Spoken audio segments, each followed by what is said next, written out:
Something we've learned over the years about this show is we're not grief counselors. We're not qualified to talk about most of the big picture stuff that happens in the world, but it affects us just like it affects you. 9/11, it being the anniversary of it, the terrible, horrible stuff that happened in Utah yesterday. Yeah, it affects us too. What we found about our show is people look to it as somewhat of an escape. So even in times of crisis that extend well beyond college football and make college football pale in comparison, what we've always sought to do here is do as normal a show as possible so that you can provide 30 minutes to an hour of normalcy even in a sea of uncertainty. So to be respectful of what's been going on around us this week, that's what we're going to do tonight. We're jam-packed. We're high atop a very rainy, all of a sudden, downtown Nashville, Tennessee on this Thursday, September 11th. The year of our Lord 2025, the desk was stuck. We got a big Saturday ahead. We're going to be in Knoxville Saturday. The Fall Don't Lie Tour will be on the road for Georgia, Tennessee. But we also got upset alerts. Thursday is upset alert night on our show. And we have to discuss the potential, the possibility that some really, really shocking things could happen. And there are a couple of teams on the road. One of them's ranked. One of them is ranked in the commissioner's poll, which we'll unveil later tonight. And no one's talking about these games except for us because that is our duty. As I said, the commissioner's poll drops tonight. We were going to do it one time. It was going to be a one-off, and then the public said, no, we want it. We're doing it. I'm giving you my rankings every Thursday night. We'll have Cole Cubelic on the show, all but confirmed. And we got a lot to talk about. He's going to be in the cockpit Saturday night. You know, Cubelic in the cockpit, which, of course, in layman's terms means Cole Cubelic's going to be on the call as Vanderbilt takes on South Carolina in Williams-Brice Stadium. So we'll discuss that with him, amongst several other things. Fort Worth, Texas tuned in. St. Augustine, Florida. Beaverton, Oregon. Lowell, Massachusetts. You know it's going to be a big weekend. We got Friday Night Lines coming up. We got a game in Knoxville. We'll be on the sidelines for that. I will be giving you all kinds of behind-the-scenes odds and ends in the Instagram story at Josh Pate CFB. I tell you every week in the fall, if you're not following on Instagram, you're not completing the entire Pate State experience here, because there's so much that we give you there that we don't really have time to give you anywhere else. So follow. You don't even need to pay a dime. Just follow. All right, let's go. Upset alert concern meter. I've got mild to moderate to, in some cases, severe concern for some of you this weekend. And in this segment, because some people got confused last week in the comment section because they didn't listen, what we're doing is we're pointing out some fairly big point spreads, like Wisconsin, Alabama. I'm going to start with that. And I'm not telling you whether I think the upset's just going to happen. I'm giving you my concern level for the favorite, i.e. Alabama's favored by 20.5 against Wisconsin. Wisconsin has announced they're starting Danny O'Neal at quarterback. That's the backup there. He has started. He has starting experience. He started 11 games for San Diego State last year. I do not look at this as a big-time upset alert game for Alabama. I'm putting a 3.5 on it on the upset alert concern meter, which sucks because I know all the creative media departments for the underdogs, they just scour this segment and they look for sound bites. I know that'll be played for Wisconsin. Whatever. I think it's an indicator game for Alabama. That's what I think. Because I think the big game's coming up in a couple of weeks against Georgia. This game right here, they could win 38-3, or they could win 23-11, and it may make me feel two totally different ways. It's the indicators. Even maybe in a win against Wisconsin, do we see indications of things to come against a Georgia, against a Missouri, against a Tennessee, against LSU, etc.? I just totally forget Alabama even plays Oklahoma this year, and then they go to Auburn, so it's a pretty crazy stretch. I'm going to put a 3.5 on it. I'm looking at the Alabama offensive line specifically because they are facing a pretty good defense here. I'm looking at that because Florida State, their speed and their athleticism and aggression made Alabama look pretty bad. They got worked in week one. Can't let that happen again. How about this game happening in Oxford, Jesse? No one's talked about it all week. Did you even know Arkansas and Ole Miss were playing this weekend? Now, maybe it has something to do with the fact that they're big headline games, so no one's paying attention to Ole Miss laying 7.5 at home against Arkansas. Maybe it's that people didn't expect much from Arkansas in the preseason. They haven't watched them play yet. You weren't exactly locked into Arkansas versus Arkansas State in Little Rock, perhaps the last game ever at War Memorial Stadium for Arkansas last week. So maybe you just haven't paid attention to them. Maybe you remember last year, Ole Miss was up 28-3 in this game, 20 minutes into it, and you're thinking, rinse repeat. Well, I don't feel that way. So I'm putting a 7 on the upset alert meter because I think Arkansas has the better quarterback situation, at least as it stands right now going into this game. Now, Ole Miss has the better roster situation, or so I think, but we're still too early in the season to know about the SEC. And the way I'm looking at it now, in sort of a four-shelf grocery store point of view, is I am choosing to believe there are no boxes on the top shelf and there are no boxes on the bottom shelf yet. What I mean by that is no team has truly separated itself. That may happen, but it hasn't yet. So you got a bunch of teams on tier 2, shelf 2, and then on shelf 3, you also have a bunch of teams. Your Vanderbilts are not your normal Vanderbilts. Your Kentucky's, Mississippi States, those teams aren't normal. Those teams are supposed to be terrible. Those are supposed to be the ones you look at and you just dial up the W. Maybe not. And Arkansas may be part of that shelf 3, looking to climb to shelf 2. That's why we're going to play the game Saturday. At the very least, I expect a very, very competitive, fiery effort out of Sam Pittman's guys. I'm putting a 7 on the upset alert concern scale. Don't be mocking me. For Kentucky went in there and beat them last year. So don't think it can't happen. Next up, USF at Miami. I don't think this one's going to happen. I didn't say can't. I don't think it's going to happen. We broke the game down on Tuesday night's show. Miami's laying 17.5 at home against South Florida. All the potential things that could have caused the upset here are gone. Namely, USF won last week. So you're not sneaking up on anybody. So what we have is USF, all the respect in the world on this show. I'll show you how much I respect them later by where I rank them. I hope you're watching, AP. Literally, I hope you're watching their games before you vote on them. So USF, they're in a double do-down spot. Very, very rarely do college football teams play at an A level a third week in a row. Most of them don't play it 2 weeks in a row. That's the nature of college football players. USF, Boise, win. At Florida, win. You're going to go at Miami, the best out of all those teams so far. And think about the level you have to play at with Miami being fully aware of you and fully prepared for you. You're going to force a bunch of turnovers? I don't know that you're doing that with Carson Beck. I think Carson Beck will take exactly what you give him. I think they've got a fairly significant line of scrimmage advantage both ways. That's not a shock. Alex Golesh, the one reason why I still make this a 4.5 on the upset alert concern scale is this is not new for them. Not even this year. USF has modeled themselves as an organization that can get these kind of games to the fourth quarter. The reason why I am hesitant to circle this thing as a big upset alert concern meter game is because everyone's aware of that now. And I think just athletically and situationally, it doesn't set up well for USF. I could be wrong. People are tired of me saying that. I'm not wrong. I don't think USF's got much of a shot here. They clipped it, though. I know they did. Do you have any idea what USC is doing this weekend? Not playing defense. Y'all need to calm down on that. They're okay defensively. Maybe still some things to iron out and prove, but so far so good. USC, to answer my question, is traveling to Purdue. Where else would you rather be on Saturday than Los Angeles, California? Well, I'll tell you, West Lafayette, Indiana. That's where you'd rather be. Well, that's where you're going to be.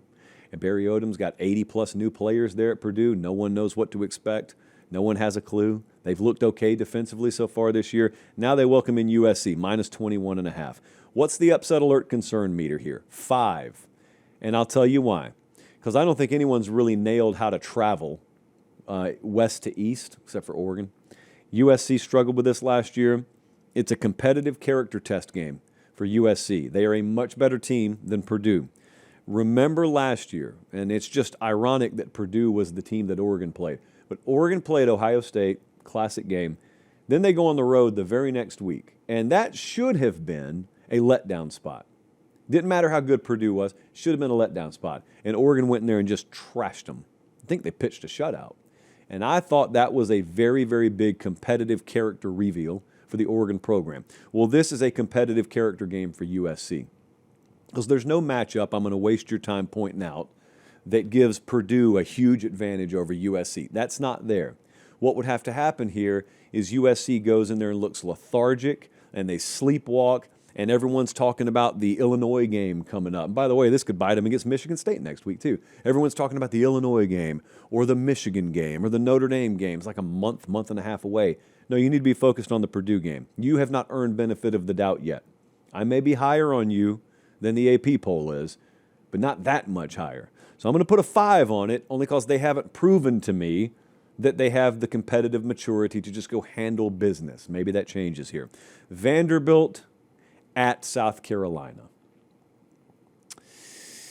I think I've been told during Monday Night Football this week, I don't know if this is true. Someone needs to fact check this. I was told during a big football game, big NFL game last week, I was just steadily tweeting about Vandy, South Carolina. Maybe I was. It does sound like me. I just don't remember doing it.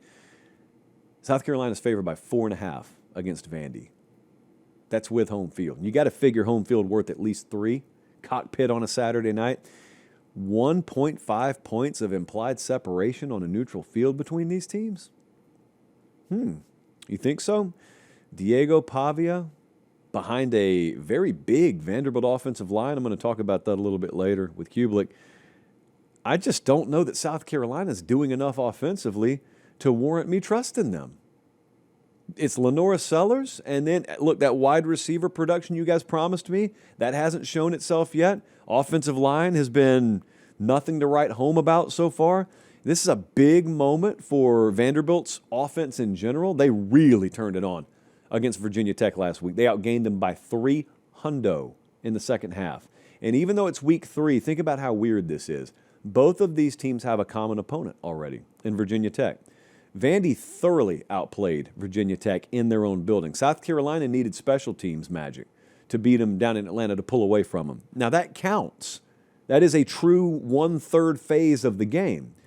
It's just from a predictive standpoint, can I count on it showing up again Saturday night? Maybe I can. Maybe that's what brings a win home for South Carolina. But I'm worried about it. I'm putting a 10 on it. I'm worried about it. Some would go as far as to say I'm predicting Vandy to win the game outright. And I am. I am predicting Vandy to win the game outright. Not a ton of conviction. I'm not betting it.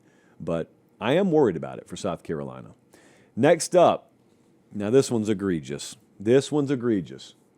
You're going to think it's a typo. You're going to think Bradley has screwed up. There it is. Okay, look at the screen. If you're listening on podcast, what Bradley has just done is he has wiped to a lower third that features the Oklahoma Sooners logo and the Temple Owls logo. Hoo-hoo!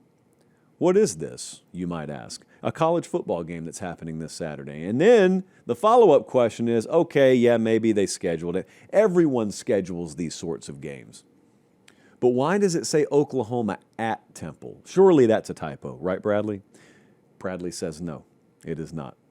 Oklahoma is going on the road to Temple. So we watch big-time NFL games happen in Lincoln Financial Field all the time. We're going to watch John Mateer in Lincoln Financial Field. Now, maybe we'll say that for years to come. I don't know where he's going to get drafted. I just never really thought that I would see him or them play in this venue in college. But here we are. They're favored by 21.5. It's a very weird travel spot, obviously. There is some OU grad that lives in Westchester up there that never thought his team would come to him. He'd always have to go to his team. And now, here we are. Here we are. Just drive down to the link and take in an Oklahoma football game. So you're coming off the Michigan game, letdown spot. You've got Auburn on deck, look-ahead spot, which is the dreaded letdown look-ahead sandwich spot, which sounds like 1996 handicapping in the betting world. It still rings true. I think that's why this number is only 21.5, though. Temple did run for 300 last week. They put 560 up, I think, against Howard. Yeah. You may not have met him before, but he played Temple last week. Look, this is a 3.5 for me. It's all about schedule dynamics. If Oklahoma's okay there, they'll be okay. But there's a reason it's an if. We are proudly fueled by Quick Trip. Do you know that? We are proudly going to hop in our car after softball tomorrow night, weather permitting, and we are going to motor our way on over to Knoxville. And you may think to yourself, look at all these other people taking private jets here and there. Not us this week. We are driving, and we are fueling ourselves with Quick Trip gasoline, cold brew, raisinless trail mix. Lately, I've been having to pick the raisins out myself, but that's okay. I will roll up my sleeves gladly for the cause. And we are going to stand on the sideline at Neyland Stadium Saturday. What a blessing. And we're going to watch Georgia versus Tennessee. Now, we had a little false fall situation down here in the South where it was in the upper 60s to low 70s for a week. I'm expecting mid-80s here. Okay, this is John Waite. This is Tears for Fears. This is mid-80s. It's back in our lap. Maybe a little bit lower humidity, but hydrate, people, hydrate. This is going to be, I think, a classic. We broke the game down earlier this week. If you want to see the breakdown, it's on the channel. But Quick Trip making it all possible. Just a fantastic partner. I cannot have been more happy that we committed to Quick Trip a little over a year and a half ago. It's been phenomenal. We're not hitting the portal, I can tell you that. Tell you what we will do, though. What we will do on this show. In fact, Bradley, here's a good end point for you. I'm giving you my rankings every week. I did it last week. I thought it was just going to be done in passing, and it was going to be like an example. And then everyone said, no, we kind of low-key like this more than the JP poll. Slander, by the way. But nevertheless, since you asked for it, I will give it to you. I will deliver my rankings. These are rankings. These are not power ratings. This is not neutral field. This is not who would be favored. This is exactly what the AP claims they do, but they lie to you every week about it. This is exactly what the playoff committee is supposed to do, but they change their criteria depending on who they actually want to put in. No, the commissioner's poll right here, it's fresh off the presses. The paper is still lukewarm.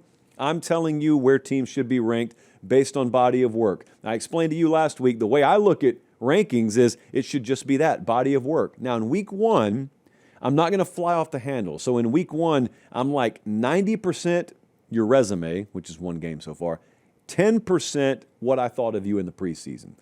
By week two, I shave it down to 5% of what I thought of you in the preseason and 95% your resume. So let's just randomly start picking teams out of the grab bag here, Bradley. Oklahoma. We didn't have Oklahoma ranked last week. And I said, don't worry. You're playing Michigan this week. Come through and you'll vault up there because I don't care. I'll move teams 30 spots. We kind of did here. Oklahoma's 10th. We went from having them not ranked to 10th. The AP has them 13th. Oklahoma, the body of work now is got the Illinois State win, and that was a tune-up for the Michigan win. They win by double digits, and they won despite special teams issues, losing the turnover battle, so it could even get better and better for Oklahoma. Georgia Tech. The AP has them not ranked, which is pathetic. We've got Georgia Tech at 20th. They are hosting Clemson this Saturday. Personally, I think what the AP folks do, if they bother to watch the games, is they predict with their rankings. They say, well, I don't think Georgia Tech's going to beat Clemson Saturday, so I'll go ahead and rank them where they would be if they lost the game. Well, how about rank them based on body of work and stop worrying about predicting games? An idea. The commissioner's poll could never be the commissioner's poll. Florida State has vaulted into our top 5. Florida State is number 4 now. Florida State beat Alabama. Then they just smoked East Texas A&M last week. And you may think to yourself, they were 7th last week. Why did they bump up? Well, they did exactly what they were supposed to do, emphatically. And also, there's a lot to be gained from just doing what you're supposed to do. Because I'll tell you, I put Florida State this week above a couple of teams, and I'm going to show you them in a little while, the AP will clearly have them ranked above Florida State. But you know what? They hadn't done as much. So Florida State belongs up here to me. AP's got them 10th. Again, pathetic. USF has gone from being 25th last week for us, and then they went and beat Florida. I've got them at 5th right now. You know why? Because I'm judging them based off resume. Only about 5% of my preseason idea about USF is still baked into my ranking. That's what keeps them from being number 1, by the way. So I've got them at number 5. The AP has them 18th. I am convinced you're going to need a third straight ranked win to crack the AP top 15. Why? Because they hate you. That's why. I don't. The commissioner's poll, led by the future commissioner himself, G5 Josh, sitting right here in the flesh. This is him. You get it done. You give me the resume. I don't care what the logo is. You belong in this poll. USF number 5. Ohio State, not much change. They were number 1. They are number 1. Iowa State got a big win over Iowa. We bumped them up from 14th to 11th. AP has them 14, not much different there. What about Mississippi State? The AP doesn't dare to rank Mississippi State. Why? Well, because I had them like 60th in the preseason. Cool. Where'd you have Arizona State? Top 15? Talking about Arizona State team that just lost to Mississippi State. Give me Mississippi State at 25. I think they belong there. South Carolina also I skipped over. Sorry about that, Bradley. I got him at 17. AP's got him at 11. Little bit lower on South Carolina than the AP right now. They haven't lit the world on fire. I'm judging them based off resume. You don't just automatically hold on to your spot because you go win. No, you drug your feet against inferior competition. So you got docked a little bit. As I just said, Mississippi State's 25. Miami is third. I have not moved them at all. The AP's got them at 5th. Notre Dame dropped from 9th to 15th, despite the fact that they didn't play a game. All right, so here's what happened. It's not my fault they didn't play. It's not their fault they didn't play, but other teams did play. And so some teams just got bumped up ahead of them. But also, I am looking around and I'm asking myself, all right, if other teams played early in the season, Notre Dame had a bye week, are you punishing them when you knock them down? No, you're not punishing anyone. You're just acknowledging they have a resume that has one result on it, and it's a loss. And some of these other teams have 2 wins. Some of them are very impressive wins. And Notre Dame's got their shot. If they beat A&M this week, especially convincingly, they could be in that number 2 spot for all we know.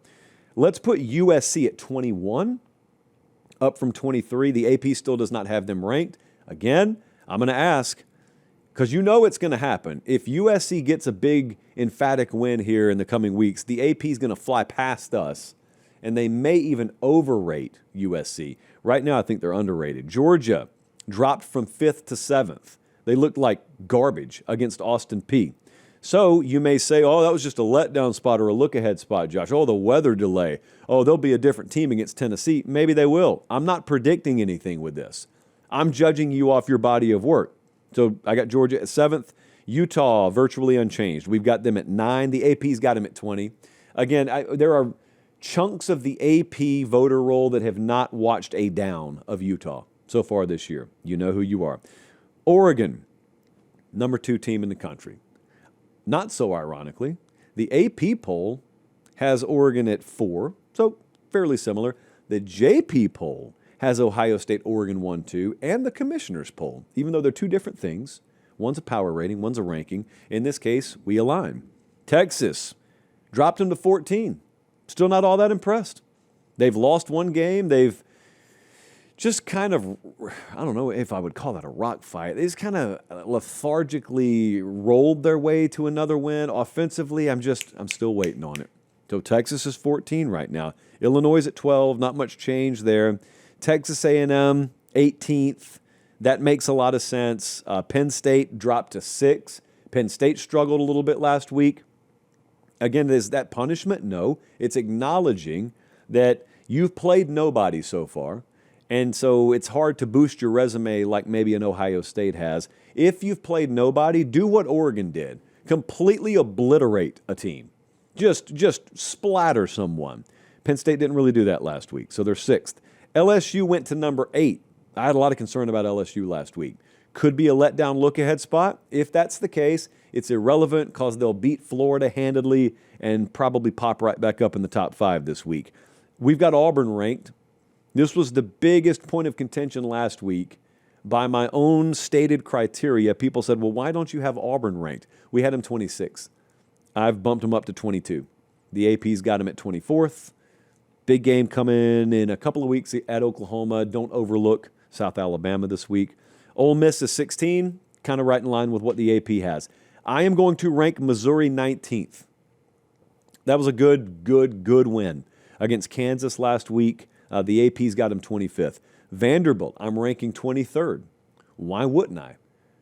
If you want to tell me South Carolina's still ranked, which the AP does, the AP's got South Carolina 11.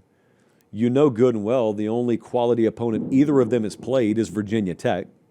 Vandy had a much more impressive win against Virginia Tech than South Carolina. That's all the resumes have so far, basically. Why would South Carolina be ranked that far ahead of Virginia or Vanderbilt? The answer is preseason expectation. Now, I admit, I've still got 5% of my preseason expectation baked into this. That's what keeps South Carolina ahead of Vandy. The beauty is they play Saturday, and I'm looking forward to that. Tennessee, 13th, no change there. Texas Tech, 24th, no change there. That is, ladies and gentlemen, your commissioner's poll for week 3, built by someone who has the audacity, and this is dangerous, to actually watch the games and vote accordingly. We got big games this weekend.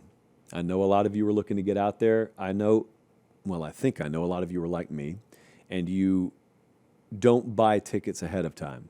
And maybe you think the season ticket fees are too much for you, because they probably are. And so you choose to buy individual tickets off the secondary market. Well, I know you have to do that. I would do the same thing. So what I did was I went to SeatGeek when they called us and they wanted to partner with us. And I said, well, you got to get our folks a discount. And they said, okay, what do you have in mind? Give them 10% off their order. Okay, done. It was shockingly easy. So if you're about to buy tickets for this weekend or any game upcoming, do it through SeatGeek. And when you're in checkout, just use the code PATE10, P-A-T-E-10. And I'm going to get you 10% off any order up to $200. Any order above $200 is just going to be $20 off. So we're taking stuff that you're going to buy anyway, and we're just making you pay less money for it. We call that value, a value proposition, if you will, and we hope to fully fund it by what I hold in my hand next. I'm adding best bets aboard the Ramen Noodle Express here. Got 2 added best bets tonight, and I got something to tell you about the Ramen Noodle Express in just a second. Okay, the games were already on. I hope you were watching Sunday, because Georgia Tech plus 6.5, that one moved. I can still get the number for you, but it's going to cost you. More on that in a second. So Georgia Tech plus 6.5, Cal plus 2.5, Oregon State plus 22.5, Tulane plus 1.5. Those are the games that I've already given out on shows earlier this week. The games we're adding right now: Western Michigan plus 27.5 at Illinois, and Jacksonville State, second time we're on them already, plus 3.5 at Georgia Southern. Now, here's what you need to know. FanDuel is the exclusive odds provider of the show, okay? You can, as of today, right, Jesse? As of today, as of this afternoon, it's live. You can go to FanDuel, go to the college football section. We have our own tab there. There you see it. Literally, it's my name. You got playoff odds, conference winners, win totals. Josh Pate. What is that? Betting on what he's going to wear? No. It's like white T-shirt minus 50 million odds every week. No, that's where the Ramen Noodle Express picks are. Now, here's what you need to know. For instance, with Georgia Tech, I handed out Georgia Tech plus 6.5, and that thing dropped like a rock. You can still go bet Georgia Tech plus 6.5. You'll have to lay 170 juice on it. Okay, so technically the numbers are still going to be available, but it still greatly behooves you to get down on the games as soon as I hand them out. A lot of times we move these numbers, and so a lot of times it's going to be really hard for you to get the value. However, sometimes, like with this Oregon State game, I hand out a number, market moves the other way. So right now, Oregon State plus 22.5, you can actually get it at around plus 100 juice, I think, what I saw a little while ago. I think the real number is 23.5 right now in the odds market. So sometimes you get more value by waiting and looking at the tab. A lot of times, you need to have already been on those games. But we got our own tab now, all right? What do you know? FanDuel has opened a tab for us. And speaking of which, all right, I want to talk to you before I bring Cubelic on. This is important. I do this about once a month or so, especially during the season. I told FanDuel when we first started meeting, I said, this is kind of a non-negotiable. You got to let me do this. And they said, not only will we let you do it, we want you to do it. And that is to remind you about responsible gaming, not by reading a bunch of random ad copy. I am telling you that if done properly, this can be very entertaining, betting on sports. If done wrong, it can destroy your life. And so you need to be very careful and very aware. And what I loved about the latter part of last season with FanDuel is they started to hit us up and say, hey, you need to push these new tools we have. There's the MySpend tool, which is basically like tracking your bank account. And it lets you know trends. It lets you know deposit, spend, but there is a deposit limit that you can put on yourself. There's a loss limit. I highly advise you guys use these. There's a wager limit. There's a time limit, timeouts, self-exclusions, just building in a lot of fail-safes. Again, you should have a budget for this stuff. No different than ordering too much pizza per week. You got to know when to cut it off. You need to know when to cut this off. And it is very good that they've baked these in.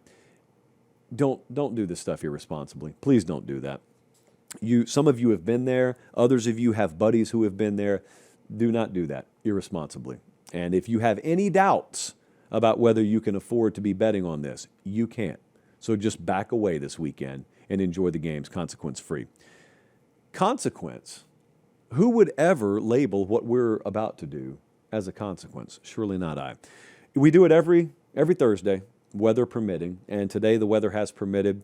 So without further ado, I bring you our exclusive sit-down with friend of the program, Cole Cubelic. Cole, Jeremetrius Cubelic, joining us right now on the, not on the heels, on the precipice of you headed to Columbia, South Carolina, where you will be, first off, are you sideline or are you booth for this game? Well, sideline as of now, unless we have dual radio failure in an airplane, which would prevent Jordan Rodgers from getting there, then I would go to the booth again. Okay, yes. So 50-50. All right, Diego Pavia, this is how I've heard the matchup presented. I don't know if you're aware of this. It is 1-11. It is Diego Pavia versus South Carolina. Obviously, there's a little bit more to it than this. I've heard some radio chatter out of Birmingham all week, namely by you. McElroy has assisted somewhat, and what you've talked about is not Diego Pavia, not because you're overlooking him, but because I think you understand most people know about him. He's a known commodity. But you've talked about something that I have not heard anyone in my lifetime talk about, and that is the size and overall increased athletic profile of the Vanderbilt offensive line. What world are we living in? Yes. They went and got some guys that remind you of just club bouncers. They will toss you out of there in a hurry. Now, I'm not going to sit here and pretend like the technique, the fundamentals, the footwork, the hand placement is pretty or Coach Clinic tape worthy, but they're big. They look like traditional SEC offensive linemen. They're physical as far as how they get after you and the things that they want to do to you after the ball snapped. And it's a little bit of a different tone. I haven't seen a Vanderbilt offensive line be able to do some of the things that this group does. Now, technically, fundamentally, I have seen better in the past, but it's pretty apparent that what Clark Lee wanted to do was go out and get a couple of guys that could just push you around and had some mean, had some nasty to them. I think it gives them a little bit of a different edge. The north-south run game, I think, has developed faster this year than maybe it did ago. It's not as reliant on getting people to go a different direction or read a different key. They can just come at you sometimes. So that aspect of this with a new-ish South Carolina defensive line should be interesting. Now, when I was doing your show this morning, because, that is something we put people through. I do yours in the morning, you do mine at night.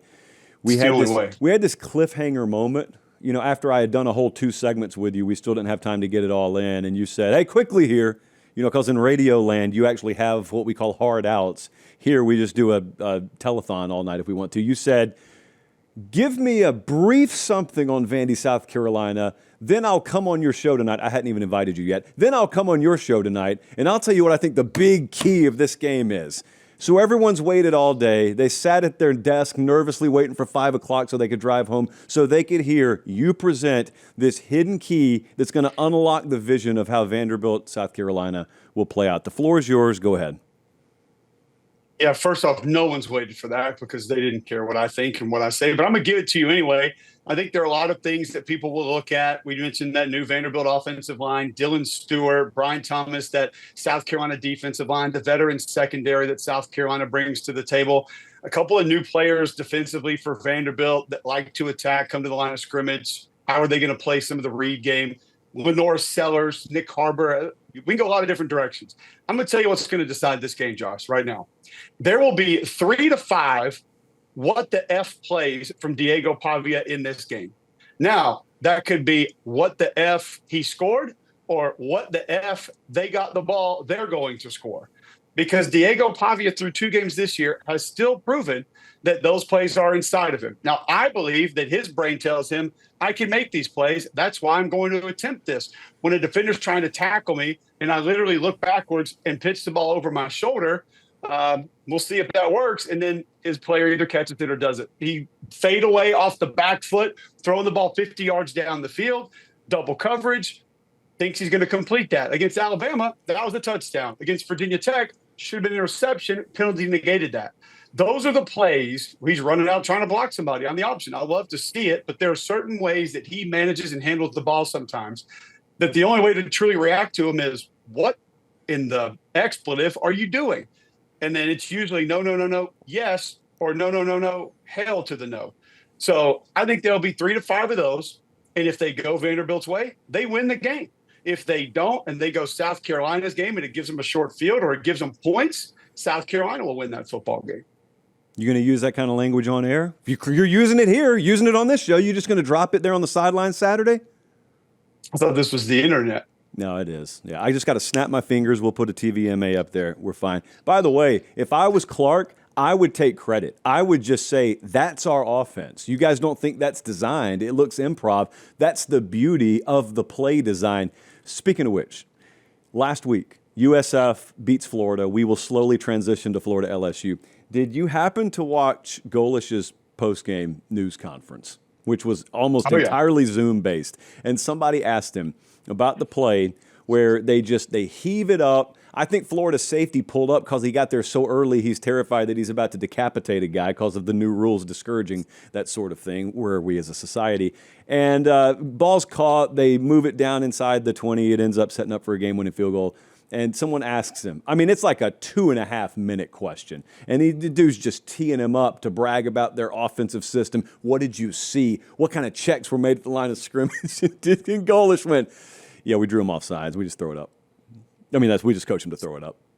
He had a shot. He had a shot. He could have flexed, and half the folks wouldn't have even known the difference. Shame on him, in this case, for telling the truth. You don't always have to tell the truth. Meemaw taught me that all the time. If someone's stupid enough to think you're smart, do not correct them. Oh, okay. But it is smart because you have that in your back pocket of why a team shouldn't jump offside. So it is planned to sit there and say, don't move. The center's the only one that can move on the play. If you see that defender offside, you snap the ball. Some teams will just spike it or throw it out of bounds. But what we used to do is we would have one route and the receiver would just go and you throw it up, because what's the worst that can happen there? The guy picks it off and then the penalty negates it and you take your 5 yards. So you hope that you can go up and grab one, then you decline the penalty like you're talking about with South Florida, and you end up being a touchdown, field position, whatever it is. So it's still a smart play. It's just he didn't want to take all the credit for how the play actually turned out. So it's a funny path those two teams from that game took last week. USF's going to go down to Miami. Keep this lower third up because that's the game we're going to talk about. But USF is going to go down to Miami. They're like a 17.5-point dog. Everyone's looking at that saying, wow, is that too many points? And I actually don't think so. I think Miami will have a good day Saturday. This game right here, you and I talked about it this morning. We have spoken about it privately this week, which is no one's business, but now we'll speak about it publicly. Over a touchdown being given to a desperate Florida team. Talent profile matches up, so recruiting classes and whatnot, the athletes they have on the field roughly matches up. Up until about 5 seconds ago, many people would have told you maybe Florida's got the quarterback edge here. Up till 5 minutes ago, and including now, some people, I'll get your take on this, but some people may say, you know, Florida should find a line of scrimmage advantage here. Florida should be able to do some business on the ground here. Maybe they limit LSU's ability to do that. So all of that is potentially there. I made a big deal the other night about potential versus production, and the latter of which not being there for Florida right now. And too often times under Billy it hadn't been there. How do you feel this game going? It's like a chemistry teacher with your potential production ladder, this, that. Line of scrimmage, I don't think that there will be a way for Florida to have a massive advantage. Now, Caleb Banks coming back could be huge. I think the bigger question for me here, Josh, is where does LSU want this game to go? Like, what style game do they want? Probably some sort of a track meet, I would assume, because you probably would think if things are slowing down and you're only going to get so many possessions, you don't fully trust your offensive line. Your center's probably out of this game. And if you have to play from behind, then that means Caleb Banks and Cersei and company are going to be able to tee off and come after you. You probably don't want to be there. You would rather have your extension of the run game with short, quick passes. Nussmeier sort of manage that, get some explosives at some point, allow your defense to play super aggressive. Whereas if they did give up a long play, it's not going to matter that much. But that aggressiveness that they play with is when they play best and how they play best. So let them go do that. And if you're Billy, I think you want to slow this game down. I think you want to say, yeah, we want to try to make you play from behind. We want to put pressure on you by knowing that your possessions are going to be limited. And then maybe you try to do something that you're not capable of. LSU will handle the lack of a running game themselves. They won't hand the football off enough. I mean, that's who they are. It's who they've been for the last couple of years. I don't feel like that's going to change this year. But I do like the fact that Florida lives in the neighborhood of the outside zone play. Stretch play is their bread and butter. And then they can do that with 12 personnel with 2 tight ends that widens the surface. So you take all the aggressive scud missiles on that LSU defense and you at least remove them another gap from the football. And by the way, that play can go all the way outside that front side tight end. It can hit all the way backside behind the backside tight end. So you still have to manage everything in between. Then you build your play actions, your bootlegs. You have splitters, you have jet motion guys, so you use the misdirection to try to just slow those guys down. Perkins, the Weeks brothers, of just not teeing off on your snap count on every play. Those are big advantages against a defense that lives in attack mode 24/7. And LSU does that. I mean, let's be real here. Like LSU, they are a bunch of trained assassins on defense. Like Jack Clyburn was probably the best fit as far as a pickup of any team in college football this year, because all he wants to do is trade paint and dent face masks. That's all he cares about doing. And if that means he's not going to touch the quarterback, but he gets to go knock a guard down and that opens it up for a loop man. I mean, he's been responsible for both corner crashes that have hit this year by removing other blockers from where that corner was going to come from and try to get to the quarterback. So you can negate a lot of that by just where they live and how they operate. So I'm really interested to see if Florida does play super slow, if they can get some of that run game going, because Jaden Ball was super close last week. And I just don't think the film was as bad as people are saying. I understand the loss is bad. That can't happen. It's unacceptable. But when you just watch it play after play after play, you don't walk away from it saying, goodness, Florida's a gross football team. Like, they're incapable. They have no idea what they're doing. They have guys that don't want to be out there. That wasn't it. I mean, you still had guys that were playing hard. You missed a couple opportunities, and you made some massive mistakes that were essentially behavioral mistakes, fundamental mistakes that shouldn't take place, and it cost you the game. So I'm really interested to see sort of where that part of this game goes, because LSU probably trusts their secondary now too, so they'll bring extra men down to the box, to try to take that away. So I can't wait to see the tempo of this game, because I think that probably decides it, because one side's going to be good at that and the other side isn't. Did you find yourself watching Notre Dame, Miami, and what happened to Notre Dame's offensive line, kind of using that to look ahead to the A&M game? Did you find yourself watching that on the rewatch saying, on one hand, this is not a great look for Notre Dame's offensive line. However, number 4 there from Miami, I'm not sure there are many more of him across the country. I'm not sure there are many more of him across Notre Dame's schedule the rest of the year. Because like Notre Dame's offensive line, people just look at a statistic. They look at a stat line. They look at a pressure rate. You love the PFF numbers. I know you live in that world. And so accurate. Yes, they look at all that and they say, oh, Notre Dame's offensive line's terrible or was terrible this night. So first thing I want you to do, take me a little more in the weeds on what you saw in that game. Secondly, do you look at it kind of like you were talking about with Florida, saying, the rewatch here is not nearly as bad or doom and gloom as the nation is making it out to be. There's one player here, or there's one correctable, 2 correctable things there. Sometimes it's within your control. Sometimes it's you faced an alien that Saturday that you won't see again. And as you move forward, things should look a lot better. Or have you just overrated some unit? No, and Ruben Bain is one of those guys. I mean, he is alien-like playing defense. There's not oftentimes a lot you can do about it. I'm going to use an example from my game last weekend, and I think this is kind of applicable. It'll take people to where you can get in a game or even in a segment of the season as an offensive lineman. We talked to Ryan Grubb last week, and I asked him about Caden Proctor, and he's an old offensive line coach. So are there things that you guys are going back with, technically, fundamentally trying to work with? And he said, listen, Caden needs a fastball and a changeup. He said, I don't know why we're trying to go into this thing with like a 7 or 8 or 9 pitch arsenal with how we're doing things. And what he was saying was he's trying to come up with all these creative sets and these one-arm stabs and these different quick sets and these deep sets. And what an offensive lineman cannot do, Josh, is dictate to the defensive lineman how to rush. That cannot happen. You want to try to negate certain things that you think he's going to do from taking place to maybe push him into his weakness or give you some sort of an advantage. But they're going to key off your neck, your shoulder, your hip, and your foot. Basically, that play side or the backside that's a little bit deeper when you're in your stance. You open those hips up, they're going upfield, or they're going right down the middle of you. You stay closed tight, you set flat, and probably maybe expect them to try to beat you around the edge quickly, or they're going to give you a quick inside move, but it's going to have to happen fast. And that might be the only part of it that you can dictate, but I think we give them too much credit sometimes as to say, we can set this way, that way, therefore he has to do that. I don't think defensive linemen think it out that much. They're reactionary. I think they have one or two things they think they might want to do. Those guys are playing 100 miles an hour. They're playing with their hair on fire. They're not sitting there thinking about what a tackle's doing or how do I process this, process that.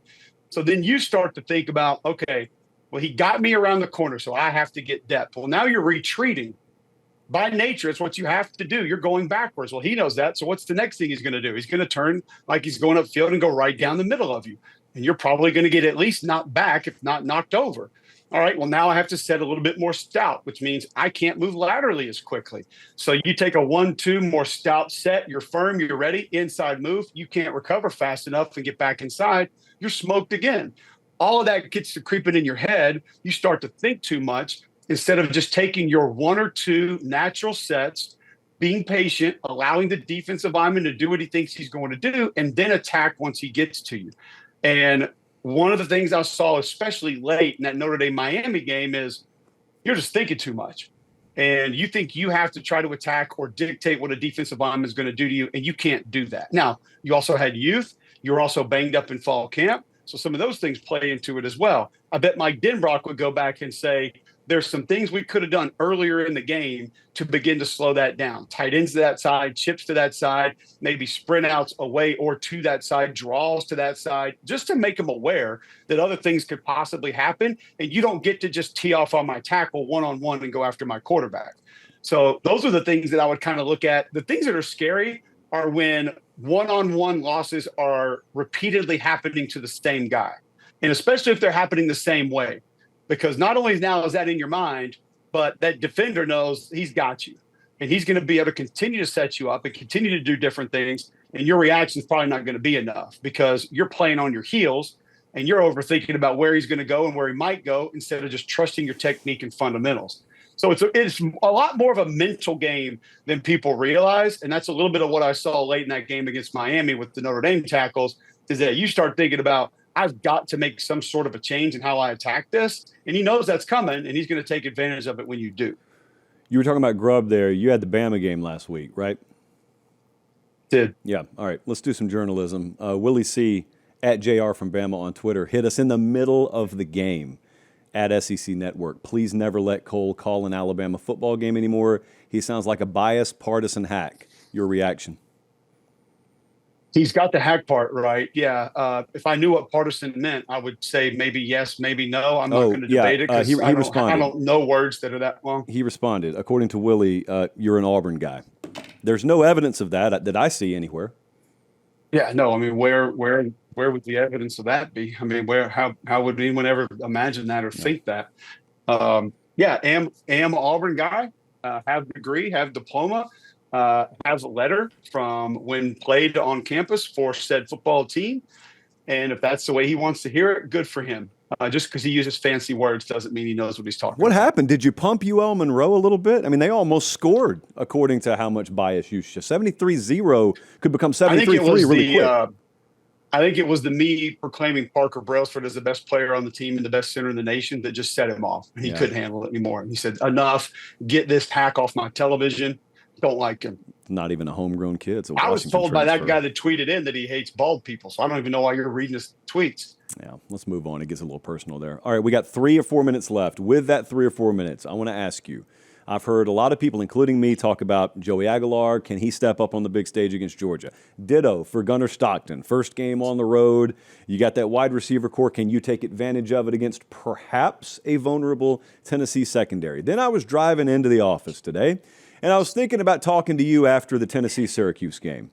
And I was thinking about how on all these units in week one, you probably texted me the most about the Tennessee offensive line out of any unit that you watched. You're pretty impressed with him. And I thought to myself, Josh Heupel at his core would run the ball 500 times a game if he could. Do we know for sure that Georgia's run defense is up to this task? Do we know that? Because all this stuff we're going to find out Saturday, I haven't talked a lot about the Georgia run defense because it's always just kind of there. And I want to ask you, you think it's just kind of there? Like, do you think they're going to have to come off that and find something else here? Or might we find out Tennessee has a little bit more business to be done in the run game than is previously thought come Saturday? Well, it's fair for us to have that trepidation because of the schedule, but it's also fair for us to think back the last, 2, 5, 8 years when we've had these similar feelings. And then when that defense has needed to show up, it showed up. And it was that defense that we wondered if it was. Just watching it, there are parts of it, yeah, absolutely, that I look at. I mean, does Raylan Wilson run like he needs to run and make contact the way that you would like to see a Georgia linebacker do it? Yes, absolutely. Seeing a little bit more of Elo Mendoza last week on the edge, being able to provide some twitch. He's someone who could give you a spark. Do they attack pullers the way you want them to? Of course. So parts of it do look that way. And we're always going to compare it to Jordan Davis and those guys and just think that it should be that way. And it's probably never going to be that way again. I give Josh Heupel credit for going into the season, the previous year, not this year, with that physical mentality and trying to build something different within your team the entire offseason of we can be physical. We can win games different ways. That was their entire offseason goal. And they did it. Go back and look at some of the big games they've won recently. Bama last year, Oklahoma last year. It wasn't because they were throwing the football over the place, because they were more physical and they ran the ball. And not just ran the ball because they created this space. Now they'll take Kitzelman and some of these tight ends. They'll insert them. They'll add them as extra blockers. They have bigger offensive linemen that like to come off the football, that don't just treat everything like they need to get in your way and wall you off. And I think part of that has been altering the system with what plays they call more often in a downhill nature. So I'll be anxious to see it, because what they're going to do is remove defenders from the box, and you're going to have to play with a little more even numbers, maybe even down a number, because they spread you out so far. Like Pete Golding used to tell me, I'm not making that decision of playing a guy right in the middle of it. He's like, forget that, man. We're either going to be in the box or we're going to be out of the box. We're going to go play those receivers, or we're going to come in and we're going to play the run. I'm not having a guy be indecisive to where, he inches down and then he doesn't do either one of them the way that we need him to do. We're at least going to be definitive in the one thing that guy does. So pay attention to Georgia's extra defender. Is he in? Is he out? Because if he's playing in between, I think that's what Josh and Joey Halzle want. They want you to be indecisive with that guy because they know he ultimately can't be that effective. I'm really interested to see, because I think everybody looks at this game, Josh, and says, can the non-existent downfield Georgia passing game find a way against these Tennessee corners that I guess people feel like have never put shoulder pads or a helmet on, so therefore they can't even locate a football or don't know what a receiver is? I actually don't think that's the matchup, because I don't think Tim Banks is dumb. And I think Tim Banks is going to protect his corners. And I think Tim Banks likes his defensive line enough to say, don't have to go up there and do all this crazy stuff with 8 or 9 defenders. Those guys are pretty good on their own. I'm going to take care of the guys out wide and make sure that they don't get smoked in this game. Then, with less numbers up front, I don't think the traditional run game from Georgia has been what it needs to be. The perimeter run game has been pretty good. I think it comes down to Gunnar Stockton. And when he leaves the pocket and he tucks the ball down, or a design run play, or when he has a read play that he can pull it and keep it and go, how does that operate? Because you're also playing against maybe the fastest linebacker in the SEC in Aaron Carter here. So I think Gunnar Stockton's legs are what's the difference in this game for Georgia, whether or not they win it or lose it. Not to make it all about us, but we got Pate State on Rocky Top in the afternoon and Cubelic in the cockpit. How rare do we get to say that? Saturday night in prime time under the lights. He will never have looked better. I don't know if you'll sound better than you ever have, but you could have a classic on your hands. I wish you all the best. Thank you. That's Cole Cubelic. And that's our show. We appreciate you guys so much. Make sure you're following on the Instagram story. It's going to be lit up Saturday, maybe even Friday night. I'm told some recreational activity, legal, of course, is going to take place Friday night, and then we'll head over to Tennessee Saturday. I just tell you, we have about as good a time at Tennessee games as we have anywhere, at Josh Pate CFB. Make sure you're following there. And we'll be back here Sunday night to break it all down. Every Saturday is a blessing. Make sure you enjoy it. For Director Bradley, Producer Jesse, and Cole Cubelic, and everyone else here, take care. I'm Josh Pate. I'll see you Sunday. God bless.